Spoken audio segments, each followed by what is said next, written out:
বাইরে ঘুরতে যাওয়াটা যে আমাদের জীবনে একটা কাল হয়ে দাঁড়াবে সেটা সত্যি বুঝতে পারিনি। যদি বুঝতে পারতাম না সত্যি আমি যেতাম না। হ্যালো এভরিওয়ান, আমি বৃষ্টি। আমার এই ছোট্ট সংসারে তোমাদেরকে অনেক অনেক ওয়েলকাম। এটা যেদিনকে ঘুরতে গেছিলাম তার পরের দিনকার ব্লগ বলতে পারো। আর দিনটা ছিল হচ্ছে নীল ষষ্ঠীর দিন। তো সকাল সকাল প্রীতম উঠে এখন করছে হচ্ছে শরবত। হ্যাঁ, লেবু দিয়ে একটু শরবত করেছিল। কারণটা আমি বলছি, কালকে তো আমরা সবাই মিলে সেবক ঘুরতে গেছিলাম। ঘুরে আসার পথে তো তোমরা জেনেইছিলে যে অর্কর বেশ পেটটা ব্যথা করছিল বলতে পটি চেপে রেখেছিল, এইটুকুই আমরা জানতাম। তারপরে রাতের থেকে যে কি পরিমাণ ওর শরীরটা খারাপ তোমাদেরকে বলে বোঝাতে পারবো না। মানে কাল থেকে যে ওই যে পটি শুরু হয়েছে ওর আর একদম বন্ধ হচ্ছে না। আর সেকেন্ডে সেকেন্ডে ওকে পটি যেতে হচ্ছে। পটি মাঝে মাঝে এরকম রোদ গরম বা ওয়েদার চেঞ্জেসের জন্য এরকম বাচ্চাদের হয়, সেটা খুবই স্বাভাবিক। তো আমরাও সেটা নর্মালি ভেবেছিলাম যেটা খুবই স্বাভাবিক। তো সেই কারণে ঘরে যেরকম নর্মালি নুন চিনির জল ওয়ারেস এগুলো দেওয়া হয় সেরকমই দেওয়া হচ্ছিল। আর এদিকে প্রীতম ছাড়া ছিল কুলেখাড়া পাতা, কারণ এটার রস আমি তো প্রতিদিনই এখন খাচ্ছি সেই কারণে। আর একটা কথা বলে দিই, আজকে নীল ষষ্ঠী। তো এর আগেও আমার চ্যানেলে দেখবে 1 বছর আগে ব্লগ দেয়া আছে। আমাদের কিন্তু শ্বশুরবাড়িতে নীল ষষ্ঠী করতে নেই, বা বাপের বাড়ি থেকেও একটা বাধা পড়েছিল, যাই হোক। তো আমাদের নীল ষষ্ঠী করতে নেই। সেই দিনটা শুধুমাত্র নিরামিষই খাওয়া দাওয়া করা হয়, ব্যাস এইটুকুখানি। আর তার থেকে বেশি কিছু করতে নেই। এমনি না ভয়ে না পুজোটাও দিতে পারি না, মানে কি বলতে যেহেতু বাধা পড়েছিল সেই কারণে, মানে একটা কিছু একটা হয়েছিল যেটার আমি রিজন আমি এখনো জানি না। তবে হ্যাঁ, আমি আমার বাপের বাড়ির রিজনটা জানি। তবে আমাদের বাপের বাড়িতে তেমন বাধা নেই। আমার ঠাকুমা আজকের দিনেই মারা গিয়েছিলেন, তো সেই কারণে। এমনিতেও এই দিনটাতে না আমার মন মেজাজ খুব একটা যে ভালো থাকে তা না, তবু ওই আর কি। জীবন তো আর কারোর জন্য থেমে থাকে না, জীবন নিজের গতিতেই চলে যায়। তো এখানে একটু চা বানাচ্ছিলাম আমার প্রীতমের জন্য, যেহেতু সকাল থেকে মোটামুটি বলতে পারো কিছু খাওয়া দাওয়া নেই, কেননা অর্ককে নিয়েই পড়ে আছি আমরা সারাটা দিন, সেই কারণে। তো এইখানে আমরা দুজন মিলে প্রচণ্ড হাসাহাসি করছিলাম অর্কর একটা কথা শুনে। আর সেই কথাটা হচ্ছে, অর্ক বলছে মা পটি হচ্ছে। আমি বললাম কীরকম পটিটা হচ্ছে? তো ও বলছে মা পটিটা ঝুলের মতো হচ্ছে। তো সেইটা নিয়ে আমরা হাসাহাসি করছিলাম। কিন্তু বিশ্বাস করো যে এতটা মানে সিরিয়াস হয়ে যাবে আমি ভাবিনি জিনিসটা।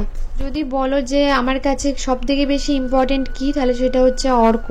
আমার কাছে পৃথিবীতে সব থেকে ইম্পর্টেন্ট জিনিস হচ্ছে অর্ক। সত্যি এটা কথাটা, মানে পৃথিবী যেদিকে যাক কিন্তু অর্ক আমার কাছে একদিকে আর পুরো পৃথিবী একদিকে। আর সেম জিনিসটা কিন্তু প্রীতমের কাছেও, জানো তো, মানে প্রীতমের কাছে অর্ক একদিকে আর পুরো পৃথিবী একদিকে। মানে ওর পৃথিবীটা পুরো জুড়েই আছি আমি আর অর্ক মিলে। তো এইখানে দেখো নুন চিনি শরবত করছি। আর সকাল থেকে আমি ভিডিও করতে পারিনি, সত্যি কথা বলতে ছেলেকে নিয়ে প্রচণ্ড আমার টেনশন হচ্ছিল, প্রচণ্ড পরিমাণে। তো সেই কারণে জানো তো, আর তোমরা তো জানো আমার নিজেরও প্রেশার লো। তো এখানে নুন চিনির জল করছিলাম একটু লেবু টেবু দিয়ে, যাতে ওর একটু শরীরটা ভালো থাকে। কিন্তু এই অবধিও ঠিক ছিল, জানো তো, নুন চিনি জলটা দিয়ে ওকে খাইয়েছিলাম, সবই ঠিক ছিল। তো খাচ্ছিল আর শরীরটা দেখো তখনও ঠিক ছিল, তখনও কিন্তু ওর মধ্যে ফুল অফ এনার্জি ছিল। তো তারপরে রাতে শোয়ার পর যেটা হয়েছে পরে আমি বলছি তোমাদেরকে। তার আগে একটা কমেন্ট আমার কালকে খুবই খারাপ লেগেছে, তো সেই কারণে আমি বলছি কথাটা। হয়তো এরকমভাবে কোনো কিছু না জেনে কাউকে বলা উচিত না। হয়তো উনি আমার থেকে বয়সে বড়ই হোক বা ছোটই হোক বা সমবয়সী হই, কিন্তু এরকম কাউকে বলা উচিত না। কালকে একজন কমেন্ট করেছিল, জানি না ছোট না বড় হয়, সুপর্ণা দে বলে, নীল পুজোর দিন মাংস খাচ্ছ ভগবান কিন্তু এত অনাচার সহ্য করবে না। আচ্ছা তুমি কি করে বুঝলে যে আমরা এটা নীল পুজোর দিন কি করেছি? বা তুমি কি করেই বা বুঝলে? মানে তুমি কি আমাদের বাড়ি এসছিলে, বা তুমি কি জানো, বা আমি কোনো কারণে কোথাও কি বলেছিলাম যে এটা আমার নীল পুজোর দিনকে ব্লগ? শোনো তো, ঠাকুর যেমন তুমিও মানো তেমন কিন্তু সবাই মানে। তুমি না জেনে এমন ভাবে কথাটা বলা তোমার একদমই উচিত হয়নি। আগে জানা উচিত ছিল এটা কবেকার ব্লগ। আর নীল ষষ্ঠীটা না অ্যাকচুয়ালি মারা করে তার সন্তানের মঙ্গলের জন্য। কবে কি খাওয়া উচিত সেটুকু জ্ঞান বোধ আমার আছে। দেখো খারাপ ভালোটা তো আমাদের হাতে নেই, কিন্তু একটা জিনিস জানি, আমরা কিন্তু কারোর কোনোদিনও ক্ষতি করিনি। আশা করছি ভগবানও আমাদের কোনো ক্ষতি করবে না। আর ঠাকুরের আচার বিচার এগুলো নয়, ঠাকুর উপর থেকেই দেখতে পাচ্ছে। আর ঠাকুর বুঝে নেবে যে আমাদের কতটা অনাচার করছি কিংবা অবিচার করছি। দেখো আমার কথাটা খুব যথেষ্ট খারাপ লেগেছে, যথেষ্ট। তুমি এটা অন্যভাবে জিজ্ঞেস করতে পারতে, কিন্তু লাস্টে যে কথাটা তুমি বলেছো না যে ঠাকুর এত অনাচার সহ্য করবে না, এই কথাটাই আমার সব থেকে বেশি খারাপ লেগেছে। কারোর ব্যাপারে কোনো কিছু না জেনে বা না বুঝে কোনো কিছু বিষয়ে অর্ধেক জেনে মন্তব্য করাটা না সত্যি খুব বাজে। ঠিক আছে, তুমি যা বলেছো, তুমি ভালো থাকো, সেটুকুই ঠাকুরের কাছে চাইবো। এই ব্যাপারটা এখানেই শেষ হোক। আর এটা হচ্ছে পরদিন সকালে। তোমাদের অর্কবাবুর অবস্থাটা একবার দেখো, এলে আমার খুব কষ্ট পাচ্ছে। মানে শরীর খারাপ খুব, প্রায় কালকে 7 থেকে 8 বার পটি গেছিল। আজকে সকালেও একটু পাতলা পটি করছে, লুজ মোশনের মতো হয়ে গেছে, বমি করছে, পেটে খাবার রাখতে পারছে না। ঘুরতে গিয়ে বেচারা এরকম হয়ে গেল, চোখের নিচে দেখো একদম কালো হয়ে গেছে। কাল থেকে খুব কষ্ট পাচ্ছে ছেলেটা, একদম উঠতে পারছে না, এত দুর্বল হয়ে গেছে, খুব উইক হয়ে গেছে। আমার আর প্রীতমের তো কাল থেকে পুরো নাজেহাল অবস্থা। ভালো লাগছে না গো, ছেলের এরকম শরীর টরীর খারাপ থাকলে না, ছেলের এরকম শরীর টরীর খারাপ থাকলে কিছু ভালো লাগে না।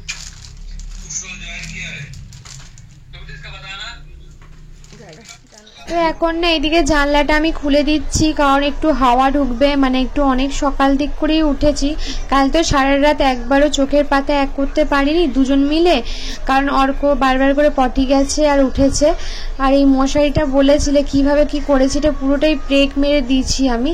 আর এদিকে দেখো অর্কবাবু বসে আছে, ছেলে যেন একদম ঝিমিয়ে গেছে।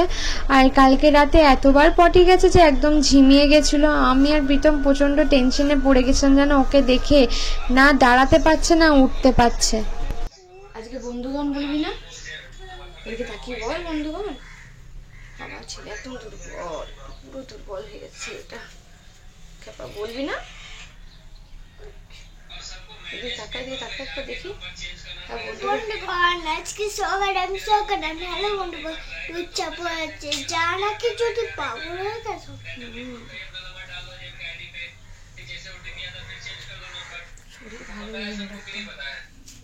এতবার বাচ্চা ছেলে এতবার করে পটি যাচ্ছে।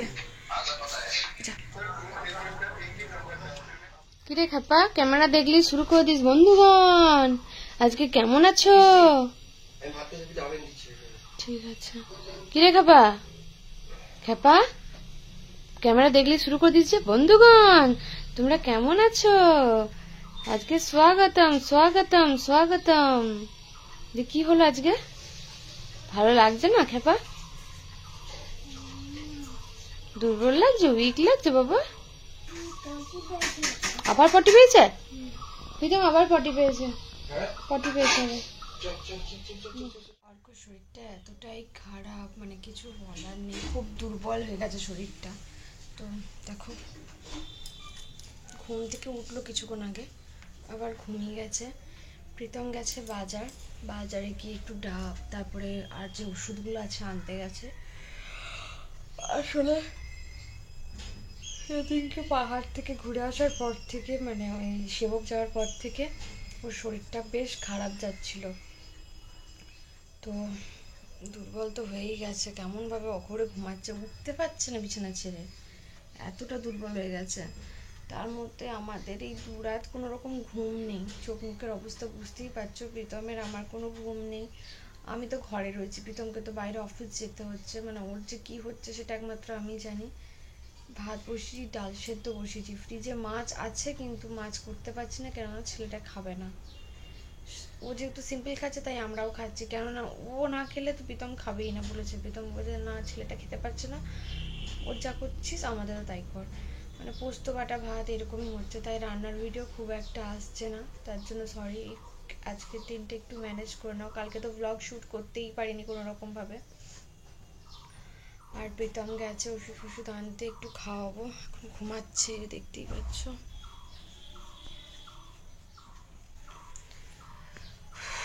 যে ছেলের জন্মনে মানে ক্যামেরা অন হলেই বন্ধুগণ, আর সেই ছেলের এই অবস্থা, ভাল লাগে না গো। অর্ক যখন শরীর খারাপ হয় না ভাল লাগে না। আর ওর না খুব কম শরীর খারাপ এমন হয় যে শরীর খারাপটাতে ওর ঝিমিয়ে যায়। যাই হোক, তো এইখানে প্রীতম স্নান টান করে দেখো আমাকে বললো ব্যাগ থেকে টাকা বের করে দিতে, কেননা অর্কর নামে পুজো চাপাবে, সেই কারণে, কারণ ওর শরীরটা ভালো নেই, তো ওই জন্য 16 আনা এখান থেকে বের করে দিতে বললো অর্কর নাম করে, মানে শরীরটা যাতে ঠিক হয়ে যায় সেই জন্য এটা ঠাকুরের নাম করে তুলে রাখবে। তো আমি সেটাই ওকে দিয়ে দিলাম। আর এখানে দেখো আমি ওআরএসটা অর্ককে গুলে দিচ্ছি, আর এই ওআরএসটা খাওয়ার পরই কিন্তু ও না স্টেবল হলো একটুখানি, মানে দাঁড়াতে পারলো পায়ে, আদারওয়াইজ জানো শুধু শুয়ে আছে। এমনকি প্রীতম আর জামাতে মিলে ওকে স্নান করিয়েছি। যে ছেলে সারা ঘর দড়িতিপানা করে বেড়ায় সেই ছেলে প্রথমবার বলতে পারো এইভাবে আমাকে ধরে স্নান করাতে হলো। আর এরকমভাবেই শুয়ে রয়েছে, না উঠছে আর না কিছু। এবারে উঠছে, এবারে শুয়ে পড়ছে।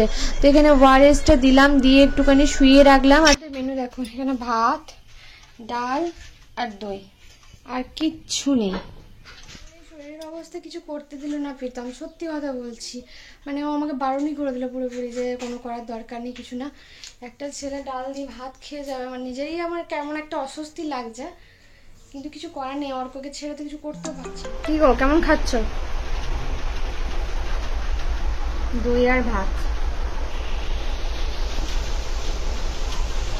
কোনো রাগ নেই, কোনো তেজ নেই, কোনো কিছু বলেও না। সত্যি কথা বলতে যা করে দিয়েছি সেইটাই অনেক। কারণ আমি একটু আলু মাখবো, আমাকে বলে দিল স্ট্রিক্টলি ডাল সেদ্ধ করেছে, ভাত ঠিক আছে ওই দিয়ে খেয়ে নেবো। তারপরে আমার মনে পড়লে ফ্রিজের দইটা আছে, দই দিয়ে তাহলে ভাতটা খেয়ে যা। কোনো রকম রাগ তেজ দেখায় না, মানে সময় সিচুয়েশনগুলো অন্তত বোঝে আমার। এটা অনেক বড় ব্যাপার জানো তো। তো যাই হোক চলো, এই চলছে। এটাকে ঘুম পাড়াবো, তারপরে দেখি কি করি। বিকাল দিকে একটু শরীরটা ঠিক থাকলে নাই নর্মাল লাইফে ফিরে আসা যাবে। এখন আপাতত কিছু ভাবতে পারছি না। এখানে এখন বাজছে হচ্ছে 5টা। তো এখানে অর্ককে না একটু চিড়ে ভাজা দিচ্ছি। এখন তো অফিস চলে গেছে দুপুরবেলায়। এখন অর্ক না একটু ঘুম থেকে উঠে আবার পটি গেল। ওর যদি রাতের মধ্যে পটিটা না ধরে অর্ককে হসপিটালে অ্যাডমিট করতেই হবে আমাকে, কিচ্ছু করার নেই। প্রচণ্ড উইক হয়ে গেছে। তো আমি এখন ছাদে জামা কাপড় তুলতে এসেছি অর্ককে ওখানে খাবারটা দিয়ে। পটিটা ধরছে না একদম জানো তো। পটিটা না ধরলে আমাকে হসপিটালে ভর্তি করতেই হবে অর্ককে। কারণ আমরা নর্মাল যারা বড়রা আছি তাদেরই পটি হলে মানে কত কষ্ট হয়, ওর তো আরও বেশি হচ্ছে। মানে প্রায় দিনে 4 থেকে 5 বার হয়ে গেল, কালকেও 6-7 বার গেছে। লুজ মোশনের মতো হয়ে গেছে। জানি না হঠাৎ কী করে হলো, বুঝতে পারলাম না ব্যাপারটা। তো দেখি না ধরলে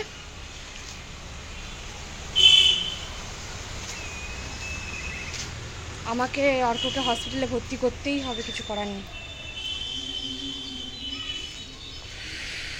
একটু চা বসিয়েছি জানো তো, মানে দুপুরবেলায় ওই ডাল ভাত মেখে যেটুকু খাবার খেয়েছি কিছু তো সেরকম খাওয়া হচ্ছে না, না প্রীতম বলো না আমার বলো। তো প্রীতমকে আমি একটুখানি সব রকম মিক্স করে ভরে দিয়েছিলাম, চিড়ে টিড়ে দিয়ে ভরে। ও একটু খেয়েছে, এইমাত্র ফোনে কথা হলো। আর দেখো ও কী করবে, কারণ এখন অফিস থেকে চলে আসবে না থাকবে, আমি জিজ্ঞেস করলাম। ও আর কত করবে, এত দৌড়ঝাঁপ যাচ্ছে না, কিছু বলার নেই। তো একটু চা বানাই, একটু চা খাই আমি। আমার এত মানে শরীরটা চলছে না বলতে পারো, তারও চলছে না কি সে, তারও আর কিছু করার নেই। দেখো ফ্রিজ থেকে মাছটা কিন্তু আমি বের করেই রেখেছি। না যে করবো মাছ দিয়ে যে পেঁপে দিয়ে একটু পাতলা করে একদম জিরে আদা বাটা দিয়ে যে ঝোলটা করবো সেটাও আমি করতে পারছি না, মানে ওকে ছেড়ে। তো রাতে খেতে তো হবে, ভাবছি একটু কাঁচা পোস্ত বাড়বো আর এই মাছটাকে না একদম তেলপেলা টাইপের একটু ঝোল করে দেবো। তাহলে কি ওর ছেলেটার খিদে তো পাচ্ছে, কিন্তু এই শরীরের জন্য খেতে পাচ্ছে না। দেখি আপাতত রাতে ওটাই করবো। মা হবার পর থেকে প্রত্যেকটা মায়ের যেমন যায় দিনগুলো তেমনই আমারও গেছে। যেমন কি রাতে ঘুম ছিল না, নিজের ওপর কোনো রকম খেয়াল দিতাম না, নজর দিতাম না। কিন্তু কি বলতো, যখন আস্তে আস্তে অর্ক একটু বড় হতে শুরু করলো তখন অর্কই আমার খেয়াল রাখতো, এটা সত্যি কথা। তো এইখানে দেখো দুধটা এত জাল দিতে দিতে ঘন হয়ে গেছে, একদম মোটার সর পড়ে গেছে। তো সেই সরটাই একটুখানি চামচ দিয়ে ঘেটে নিচ্ছিলাম। আর এই মোটার সরের কফি খেতে ভালো তো লাগে, কিন্তু যা গ্যাস হয় গো। 2 দিন ঠিকঠাক খাওয়া দাওয়া ঘুমের কারণে জানো তো প্রেশারটা মানে মোটামুটি আমার শরীরটা একটু ফ্রেশ লাগলো। কিন্তু এই যে অর্ক শরীর খারাপটা হলো তাতে জানো তো কালকে বেশ রাতটা অনেকটা জাগা হয়েছে, আজকেও রাত জাগা হবে মনে হচ্ছে। যেটা এখানে সকালবেলায় উঠে আমি প্রচণ্ড পরিমাণে ভয় পেয়ে গেছিলাম। তার একটাই কারণ হচ্ছে অর্ক না একদম বিছানা থেকে উঠতে পারছিল না, নিজের পায়ে দাঁড়াতে পারছিল না। যেটা দেখে আমি আর প্রীতম তো বিশাল ভয় পেয়ে গেছিলাম। এরকম আগে এমন তো কোনোদিনও হয়নি যে বিছানা ছেড়ে অর্ক এমন শরীর খারাপ যে বিছানা ছেড়ে ও দাঁড়াতেই পারছে না, এমনকি ধরে ধরে স্নানটাও পর্যন্ত করাতে হচ্ছিল। তো ওইটা দেখে আরও বিশাল ভয় লাগছিল যে। আর সকালবেলায় তো দেখলে শুধু ডাল সেদ্ধ দিয়ে ভাত খাওয়া ছিল। তো রাতের বেলায় না, মানে রাত তো নয়, এখন ওই হচ্ছে বিকাল টাইপ। তো বিকালে না উঠেই আগে আমি ভাতটা চাপিয়ে দিয়েছিলাম, তার কারণ হচ্ছে ভাতটা একটু ঠান্ডা করব। আর রাতের বেলায় দেখি কি করব। ছেলেটার শরীরটা ভালো নেই জানো তো, কিছু খেতে চাইছে না, যা খাওয়াচ্ছি সবই বমি করে দিচ্ছে। আসলে গরম তো প্রচণ্ড পরিমাণে, রোদে গরমের জন্য বিশেষ করে এটা হচ্ছে আমার মনে হয়। তো এখন আমি চালটা ধুয়ে নিচ্ছি, মেপে নিচ্ছি, আর একটু বেশি করেই আজকে ভাতটা করব রাতে একটুখানি। কালকে থেকে না ভাবছি জল ছাকা ভাত খাবো আমি, কারণ আমি এই গরমটা একদম নিতে পারছি না। আর আমার এই গরমকালে না গরম ভাত তো চলেই না বলতে পারো। আর সেই কারণে ভেবেছি আজকে রাতে ভাতটা করে রাখবো, সেই ভাতটাই সকালবেলায় ওই জল ঢেলে রাখবো রাতের মধ্যে। তো সেই ভাতটাই কালকে সকালে খাবো। তো ওটাতে জানো তো আমার শরীরটা বেশ ঠান্ডা থাকে। আর আমার গরমকালে এলে এই জল ভাতটা এত ভালো লাগে, কি বলবো তোমাদেরকে। অনেকেই এই জিনিসটা দেখে কিন্তু অনেকেই আছে দেখবে নাক কচকায়, কিন্তু কি বলো তো, এটা যে গরমকালে কত বড় উপকারী জিনিস বা কতটা বড় ওষুধ, তো মানে মাঝে মাঝে খাওয়া এটা খুবই দরকার। আর এই গরমকালে তো জল ভাত অমৃত মনে হয় আমার। প্রীতম না ওই জল ভাত ছাতু মাখা এগুলো খেতে খুবই ভালোবাসে বলতে পারো। এই গরমকালটা এলে না এটাই বেশ ভালো বেশ যায়। আর ছাতু মাখার অনেকই রেসিপি বলতে চেয়েছিলে। ছাতু মাখাটা কিছু না গো, যে ছোলার ছাতুটা পাওয়া যায় সেই ছাতুটাকে কাঁচা লঙ্কা, পেঁয়াজ, তারপরে তোমার একটু কাঁচা তেল, নুন দিয়ে অনেকে মাখে, কিন্তু আমি কি করি কাঁচা লঙ্কা দিই না, আমি পেঁয়াজ দিয়ে একটু ভাজা লঙ্কা দিয়ে মাখি, ভাজা তেল দিয়ে, খুব সুন্দর খেতে লাগে নুন দিয়ে। আর বেশ মানে এই জল ভাতে খুব ভালো যায়। তো এখানে দেখো অর্ককে না অল্প চিড়ে ভাজা দিয়েছিলাম, সেই চিড়ে ভাজার থেকে আবার অল্প রেখে দিয়েছে, খায়নি। তো সেইটা আবার আমি টুঙে টুঙে খাচ্ছি। আর ও না একটুখানি বিকাল দিকে দেখলাম একটু দাঁড়াচ্ছে, মানে ওআরএসটা ঘন ঘন দিয়েছি, ডাবের জলটা ঘন ঘন দিয়েছি, প্লাস নুন চিনি শরবতটাও দিয়েছি। আর ঘরটা আমি একটুখানি হালকা করে ঝাড় দিয়ে দিচ্ছি, সন্ধে মানে পড়তে পড়তে যাচ্ছে তখনই আমি একটুখানি ঘরটা হালকা করে ঝাড় ফাট দিয়ে দিচ্ছি। আর একটা নতুন জিনিস আমাদের বাড়িতে আসবে, তো যখন আসবে সেটা তখন শেয়ার করবো। এখন আগের থেকে কিছু বলতে চাইছি না, তার কারণ হচ্ছে ওই তোমাদেরকে বললাম না, কোনো কিছু বললে আমাদের সেই জিনিসটাতে কোনো না কোনো বাধা পড়ে। এটা মনে শুধু আমাদের নয়, অনেকের ক্ষেত্রেই হয়, মানে ভালো কোনো জিনিস বা হোক যাই হোক হঠাৎ করে বললে না ওই জিনিসটা বাধা পড়ে যায়। কিন্তু খুব তাড়াতাড়ি জিনিসটা আসবে, যখন চলে আসবে তোমাদের সাথে নিশ্চয়ই শেয়ার করবো। আর অনেকে বলছে দিদি ফ্রিজ নিয়ে নাও, কি বলো তো ফ্রিজটা এখন নেওয়ার মতো সত্যি বলতে এতগুলো টাকা নেই। হ্যাঁ এই জিনিসগুলো না করলে হয়তো ফ্রিজটা নিয়ে নেওয়া হতো, কিন্তু এই একটা জিনিসের জন্য আমি এতগুলো জিনিস কি করে করতাম বলো। দরকার ছিল ফ্রিজটা আমি জানি, কিন্তু এই জিনিসগুলো না খুব ইম্পর্টেন্ট ছিল সেই কারণে। তো এইখানে দেখো আমি অর্ককে একটু ড্রয়িং দিচ্ছি, আজকে পড়তে বসাবো না, ওর মাথায় কোনো রকম চাপ দিচ্ছি না, কারণ এত পটি গেছে, এত বমি করছে, ওই জন্য ও ড্রয়িং করতে খুব ভালোবাসে। তো এখানে আমি একটা এঁকে দিলাম, ও যেটা বলছিল তো সেটা এঁকে দিলাম। ও এরপর বসে বসে ড্রয়িংটা করুক, আর আমি বাকি কাজগুলো এবার করতে পারবো। সকাল থেকে তো কোনো কাজকর্ম করতে পারিনি, প্রীতমই সবগুলো করেছে। আর সেই চিড়ে ভাজা এখনও আমি টুঙে যাচ্ছি। এবারে দেখো জামা কাপড়গুলো আছে সেগুলোকে আমি গুছাবো, মানে গুছিয়ে নেবো।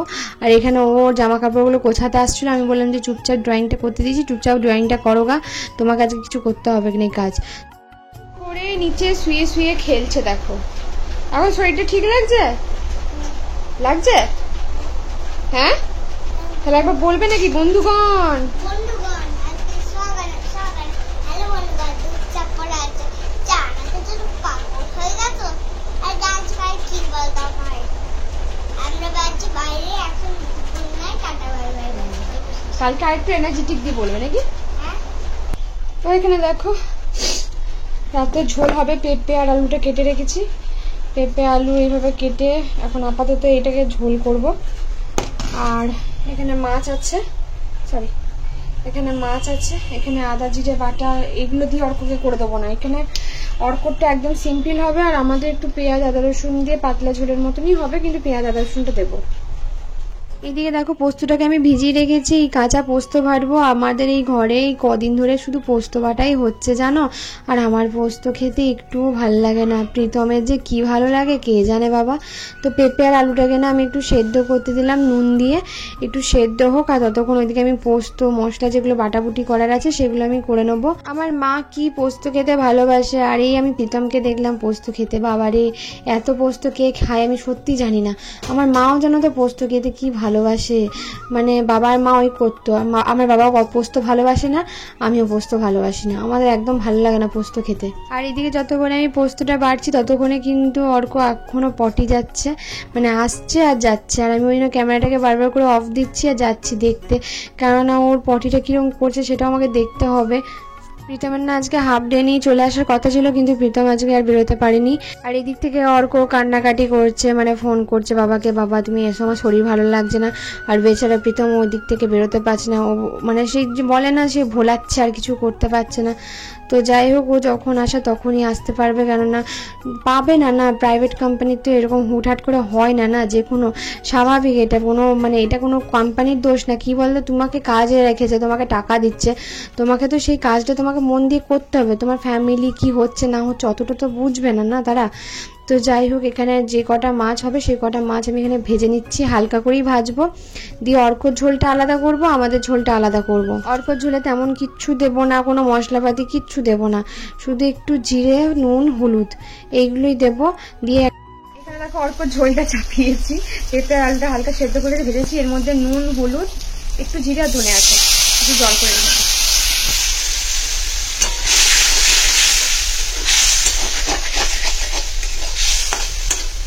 এটা জাস্ট ফুটাবো, তারপরে মাছটা দিয়ে দেবো, ভেজে রেখেছি মাছটা দিয়ে দেবো। আচ্ছা যাও করে আগে। কি অবস্থা হয়েছে চেহারাটা বাবা, কতবার পটি করলি? মানে পটির থেকে আসছে আর যাচ্ছে, আসছে আর যাচ্ছে, মানে একটুখানির জন্য মানে বসতে পারছে না ছেলেটা, এতটা পটি হচ্ছে। আর এই করতে করতে ছেলেটা একদম শরীরটা গেছে দুর্বল হয়ে। তো এখানে দেখো আমি মাছের ঝোলটা করেই আগে না ওকে খাওয়াচ্ছি। প্রথমে না ওই ঝোল, পেঁপে, আলু আর পোস্তটা মেখেছিলাম, মাছটা দিইনি, মাছটা জাস্ট ওকে দেখানোর জন্য রাখলাম। কিন্তু কি বলতো, ওইটা খেয়ে যে ওর কি বমিটা হলো ভাবতে পারবে না। কিন্তু মাছ দিয়ে যে ভাতটা খেলো সেটা যেন তো পেটে রাখলো, কিন্তু যেটা ওই পেঁপে দিয়ে খেলো সেটাকে বমি করে তুলে দিল, তারপরে বললো আমাকে মাছ দিয়ে দাও। ওর খাবার মানে ওকে মনের মতো দিতে হবে, পেঁপে পোস্ত দিয়েও খাবে না। দুদিন যেমন শরীরটা ভালো ছিল না, খাবার টাবারের দিকে চাইনি, আজকে যেহেতু চাইছে তো মানে ও এটা দিয়ে খাবে না, এটাই হচ্ছে বড় ব্যাপার।